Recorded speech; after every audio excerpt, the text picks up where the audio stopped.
First at 5. From the University of Florida's College of Journalism and Communications, you're watching WUFT News.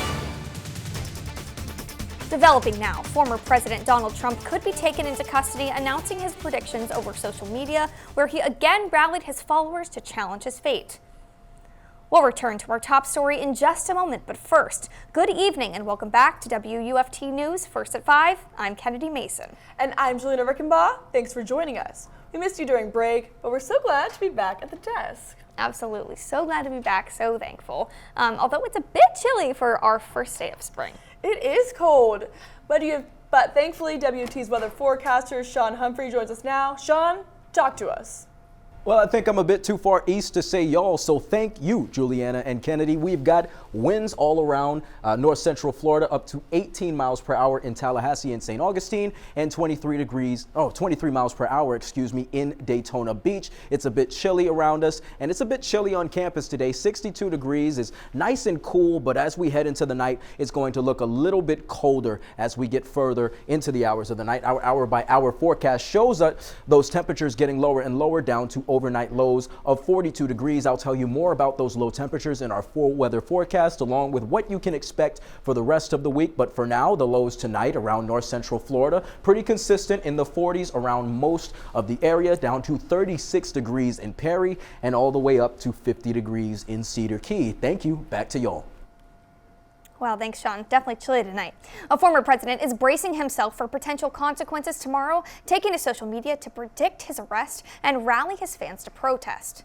Donald Trump made a post Saturday on Truth Social saying he expects to be arrested Tuesday, the 21st. However, there is no official word yet from the Manhattan District Attorney's Office. Yet, grand jury proceedings are nearing the end, with last-minute witness testify Monday at the request of Trump's legal team, according to a source familiar with the investigation. This would be historically groundbreaking moves for a misdemeanor to try and bring it up to a charge where you're arraigning a former president. Trump is being investigated for his role in an alleged hush money scheme involving payments made in 2016 by his then attorney Michael Cohen to adult film actress Stormy Daniels. An indictment would be a historic first and could make Trump an even more divisive figure on the campaign trail. Dozens of new witnesses are being called in for another one of Trump's legal battles, his handling of classified documents. Mar-a-Lago staff and members of Trump's inner circle are getting subpoenaed to testify in front of a federal grand jury for the investigation. The staff of interest because of what they may have seen or heard. FBI agents found more than 100 classified documents during a search of the estate last summer. The next step in the process is pressure on Trump's defense lawyer, Evan Corcoran, to talk about his conversations with Trump. A ruling on that might come out early as this week. Former state representative Joe Hardy is expected to change his not guilty plea on charges of defrauding a pandemic loan program. The original charges included wire fraud and money laundering. A change of plea hearing is now set for tomorrow afternoon at the federal courthouse in Gainesville. Previously, the case had been heading for trial in May. The original charges carried a maximum of 35 years. WFT News will be watching to see if there's a plea bargain. When Harding's brother-in-law Patrick Walsh accepted a plea bargain for pandemic loan fraud, his sentence was 5.5 years. University of Florida President Ben Sasse says the process to craft a new strategic plan will begin this summer. He told the UF Board of Trustees there are 5 categories he thinks need to be addressed. Those are creating more applied research to change the world, more life change for students with rigorous, challenging curriculum, better compensation for high-achieving faculty, both in the lab and the classroom, faster and more nimble partnerships to help UF advance with technology, and a commitment to radical transparency to show taxpayers what the university does. When it comes to tuition, Sasse says UF is underpriced. He says the value of a degree from UF is extraordinary, and students don't understand how much they're being subsidized. In recent years, the U.S. has faced what many have called an epidemic of youth e-cigarette use, including use in schools. WFT's Avery Lotz joins us with information on a possible settlement in a lawsuit involving Alachua County Public Schools and a popular manufacturer of flavored e-cigarettes. ACPS is getting ready to make a big decision just 2 days back from the district's spring break. Last year, the district joined forces in a class action lawsuit with other school boards across the country to challenge Juul, one of the most well-known manufacturers of e-cigarettes. ACPS was recently offered a settlement following the lawsuit, which involved more than 1,400 school boards. The lawsuit alleges that the company used deceptive marketing techniques that led to an epidemic of children across the country using vaping devices. A 2022 study released by the U.S. Food and Drug Administration and the Centers for Disease Control found that over 2 million U.S. middle and high school students used e-cigarettes in 2022. The school board has yet to accept the settlement, but it is on the agenda to be discussed during tomorrow night's meeting. Superintendent Shane Andrews and the district attorneys have recommended the board accept the settlement. If accepted, the district would receive an estimated initial payment of $250,000 in fall 2023, followed by recurring payments of $62,500 every December from 2023 to 2026. ACPS does not yet know the exact amount of the settlement, but a representative told me the district plans to direct the money, once accepted and specified, to vaping prevention. We do know that the amount of the overall settlement given to each district is calculated based off factors like student population, number of schools, and the age of children in those schools. Keep an eye on WUFT.org for updates regarding the settlement and tomorrow's 6 p.m. school board meeting. Back to the desk.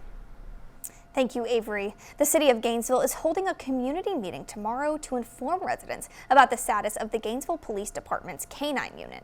This comes after the arrest of Terrell Bradley, who lost his eye to a K-9 after running from a traffic stop this summer. City of Gainesville's Public Information Officer, Rosanna Passanidi, says, quote, "The meeting is an opportunity to inform the public about the status of GPD K-9 unit, hear from the community, and answer questions. On Friday, March 3rd, Ms. Curry temporarily removed the unit from service to provide the time needed to restore the 2-member team to full strength and according to the plan. The unit is under review as GPD works to evaluate and update the program. While the unit was on hiatus, leadership changed. To ensure supervisors with proper credentials are always in place, Chief Scott is developing a supervisory training protocol. Getting the program back up to its traditional level of staffing is also a priority, according to Passanidi." All right, well, the first day of spring sprung. It's chilly, as Shawn mentioned earlier, but there's also a worldwide climate concern. And there's something in the water. You'll see what after the break.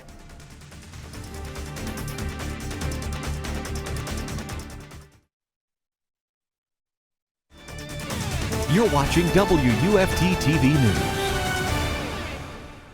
Welcome back. Okay, so I don't believe in sea monsters, but I do feel like this is the closest thing we'll get to one. A gargantuan mass of seaweed that's been forming in the Atlantic for a decade is headed to our Florida shores and Gulf coastlines, threatening to dump smelly and potentially dangerous heaps just in time for spring break and tourist season. This sargassum variety of seaweed could be the largest on record, spanning more than 5,000 miles from the coast of Africa to the Gulf of Mexico. The blob is currently pushing west and will pass through the Caribbean and up into the Gulf of Mexico during the summer, with the seaweed expected to become prevalent on beaches in Florida around July, according to researchers. Sargassum is a floating habitat that provides food and protection for marine life, birds, and more. However, problems arise when it hits the beaches, piling up in mounds that are physically difficult to navigate and emitting a toxic hydrogen sulfide gas that can smell like rotten eggs and can cause respiratory problems as well. For now, researchers are looking into ways to thwart the sargassum's impact on beaches, either by skinning the seaweed or harvesting it for use in commercial products. A new climate analysis shows humanity is on thin ice and it's melting fast. World leaders need to take drastic measures to save the planet. A UN-backed report tells us the world is heating up and rapidly could reach catastrophic levels soon. It uses the findings of hundreds of scientists to describe the climate crisis. The biggest threat is fossil fuels, which still make up more than 80% of the world's energy and 75% of human-caused planet heating pollution. The Biden administration just greenlit the hugely controversial Willow oil drilling project in Alaska. It is projected to produce enough oil to release 9.2 million metric tons of planet-warming carbon pollution a year. To limit warming to 1.5 degrees, global levels of planet heating pollution must fall by 60% by 2035 compared with 2019, according to the report. The report was signed off this weekend by representatives from the UN's nearly 200 countries. The next UN climate conference, COP28, will be held in Dubai at the end of the year. With recent floods and hot weather down under, a mass of dead fish will be removed from an Australian river after washing up ashore by the millions. Australian authorities say the water in one of its longest rivers is drying up, causing a drop in the oxygen level. This is what's behind the massive die-off of fish. Residents of the outback town in Menindee in New South Wales state are complaining of a terrible smell from the dead fish. Mass fish kills have been reported on the Darling Back River in recent weeks. Enormous fish kills occurred on the river at Menindee during severe drought conditions in late 2018 and early 2019. State emergency officials say the immediate focus is to provide a clean water supply to residents. And speaking of spring break, how was everyone's break? What did you guys do? Anything fun? Mine was pretty great. I went to New York City, so navigated the subway, saw the Statue of Liberty. Good times. Very fun. Navigated the subway. Love that. So Yeah, fun. yeah. I navigated Charleston, South Carolina. Okay. Very pretty. Cold. Talk to us. Coldness. Yeah. And what did you do? What did you do? I navigated my room. I went to sleep for longer than I'm able to during the work week. It's just too cold for the first day after spring I break. know. That's okay with It really me. is. And while today may be the first day of spring, of course it doesn't feel like it. I'll tell you more about that after the break. But I am tracking a warm-up. Find out when highs could get back into the 80s when we come back.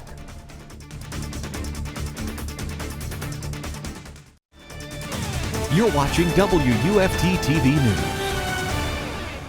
Well, ladies and gentlemen, we are live. That's my best Bruce Buffer impression. Well, not my best because I got to be a little bit quiet here in the newsroom. But outside at the University of Florida, where I can scream a little bit louder, it's 62 degrees. Winds are moving northwest at 6 miles per hour. It's nice and clear tonight, and those temperatures will be dropping as we head further and further into the night. And our dog walkcast will show you those temperatures dropping when they don't quite reach overnight lows by 10 p.m. But as you can see, those temperatures get lower and lower and lower by the hour. You've got another chilly night. So if you're going outside, you might want to put a hoodie on or something a little bit strong, especially if you're from Florida and you're not used to the temperatures that we've been seeing recently. Those temperatures tonight show us there's a chance of frost up in the northwestern part of the Florida Panhandle. Live Oak showing us 39 degrees and forecasted lows of 36 degrees in Perry, but right here in Gainesville, 42 degrees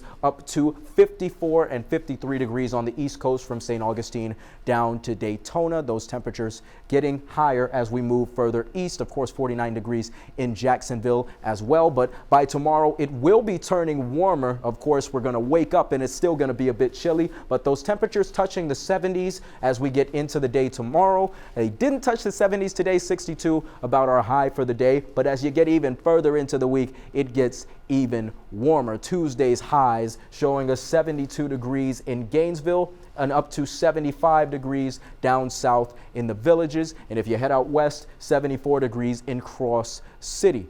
And those highs on Wednesday, as I said, it's going to be getting even warmer as the week goes on. 82 degrees in Gainesville. And guess what? It's going to get even hotter as the week goes on. Those highs touching the high 80s. So you might be sweating if you're going out on a run. So get those steps in now. And we got one more chilly night tomorrow, back to near average. One more chilly night tonight, back to the near average tomorrow. And by midweek, those 80-degree temperatures will come back. And if you want to know what's going on in the upper atmosphere, there is an atmospheric trough here in the jet stream just north of the Florida Panhandle that's bringing some of those cool temperatures here, but not quite as chilly as it would be north of that trough. And as the week goes on, Tuesday into Wednesday, that atmospheric pressure getting higher in the upper levels of the atmosphere, building a ridge in the jet stream, and those temperatures are getting warm and, dare I say, a little bit hot. H-O-T, hot. As for the rest of the 6 days, as you can see, those temperatures once again getting a little bit higher and higher. 88 degrees the high on Friday. They say spring is sprung. Well, it's springing. ing. That's a gerund, and it's because it's happening right now. But as for right now, I'm going to send it back to the desk. You're watching WUFT TV News. Welcome to sports. I'm Kaitlyn Wadulack. The Gators women's basketball team is on the court tonight facing Wake Forest in the second round of the WNIT. Florida narrowly defeated Wofford Thursday 66-63. Leilani Correa led the Gators' offensive efforts with a season-high 24 points. Nina Rickards also had a record night, scoring her 1,000th point against the Terriers. The Gators match up against the Demon Deacons for the third time in program history tonight. Tip-off is set for 6 p.m. Lots of transfer news is happening on the Gator men's side. So far, 3 Gators have entered the transfer portal. Jason Jatobo is the most recent Gator to put his name in the portal. The senior stepped up to the starting role late this season following Colin Castleton's injury.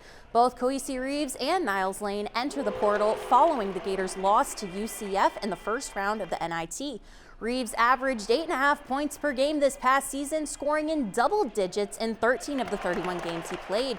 Lane struggled for playing time throughout last season. In the 14 games he did play, he averaged 2.5 points per game. In the women's tournament, the Sweet 16 isn't quite finalized yet, but 3 SEC teams did punch their tickets yesterday. The Gamecocks dominated South Florida 76-45 and will face the winner of the Oklahoma-UCLA game happening later tonight. Meanwhile, the bracket-breaking Rebels forced quite an upset, defeating number 1 seed Stanford 54-49. Ole Miss will play the winner of tonight's Louisville, Texas matchup. Finally, LSU notched a spot in the Sweet 16 with a 66-42 win over Michigan. The Tigers match up against Utah Friday. One SEC team is still on the hunt for a Sweet 16 spot. Tonight, the Tennessee Volunteers will play Toledo with a tip-off set for 6 p.m.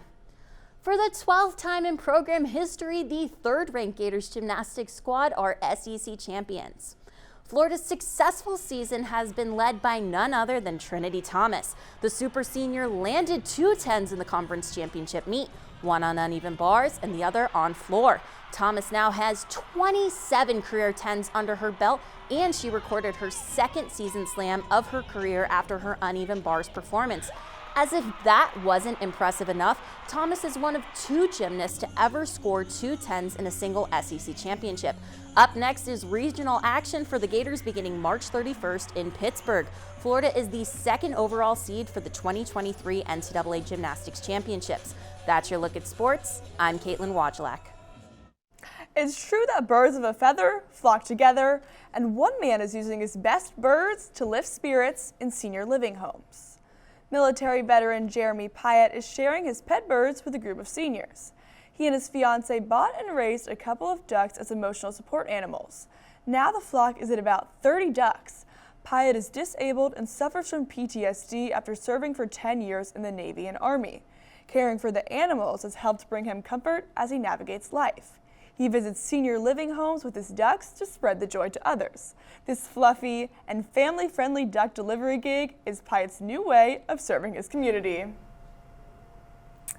And BBC World News is next, and PBS NewsHour is coming up at 7, and it is our producer's birthday, so happy birthday to Fariha. Happy birthday, but your Florida news is always on at WFT.org. Have a good night.